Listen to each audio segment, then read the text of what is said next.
Dans cette vidéo, on va voir les 4 raisons pour lesquelles, quand vous êtes propriétaire vendeur, vous ne devriez pas faire de visite avec vos acquéreurs. Allez, c'est parti.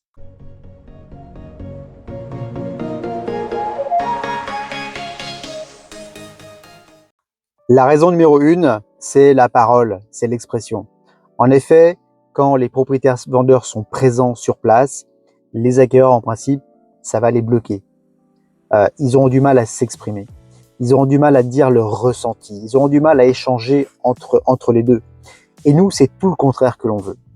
On veut des acquéreurs qui s'expriment, qui émettent des ressentis, de façon à abonder dans leur sens, ou voire même à répondre à leurs objections. Quand les propriétaires sont présents, les acquéreurs, ils vont être bloqués, ils ne voudront pas s'exprimer, et ça, c'est tout ce qu'on ne veut pas. La raison numéro 2, la projection. Quand vous êtes là, vous, propriétaire, vous allez empêcher les acquéreurs de se projeter, de dire clairement les choses. Par exemple, la cloison, là, je la ferai tomber. La tapisserie qui est pas super, j'enlèverai, je mettrai de la peinture.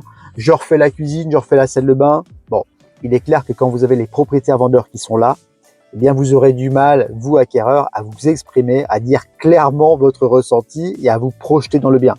Donc, la présence des propriétaires va justement bloquer cette projection. Le troisième point, c'est le stress. Quand vous, propriétaire vendeur, vous êtes là, vous allez stresser vos acquéreurs. Vos acquéreurs, ils ont envie de passer un bon moment. Ils n'ont pas envie de ressentir du stress. Ils n'ont pas envie d'être pressés. Ils veulent prendre le temps.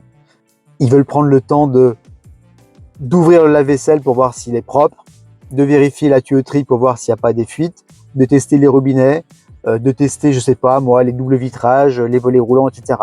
Donc, ils veulent pas être stressés. Ils veulent visiter à leur guise, à leur vitesse.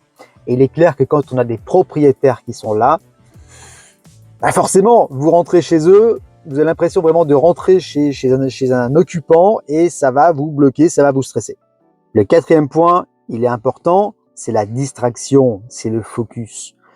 Nous, ce qu'on veut, c'est que les acquéreurs soient focus, soient concentrés à 100% sur leur visite immobilière. Je vous rappelle que la visite immobilière, ça va durer quoi?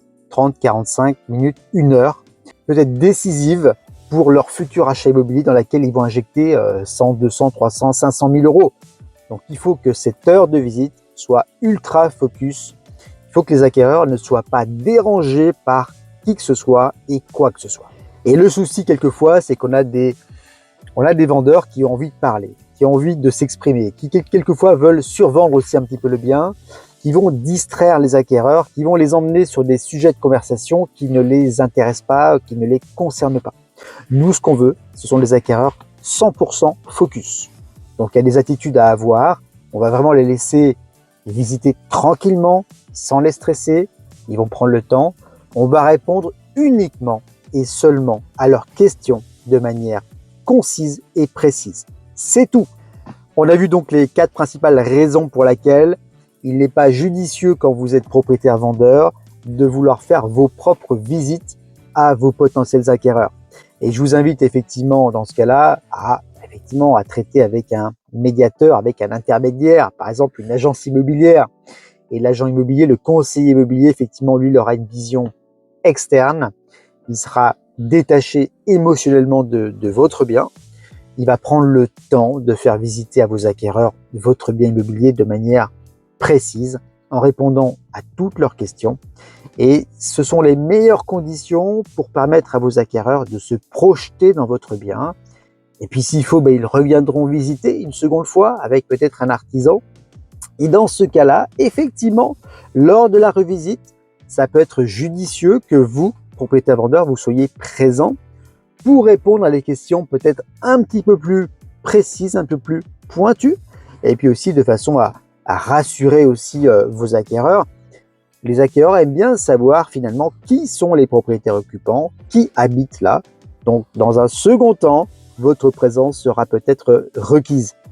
Je reste à votre écoute. Si vous souhaitez notamment télécharger mon guide que je vous offre, vous avez un lien en dessous de cette vidéo. Il vous suffit de cliquer sur ce lien pour télécharger un guide dans lequel vous allez trouver mes meilleurs conseils et astuces pour vendre votre bien dans les meilleures conditions et au meilleur prix.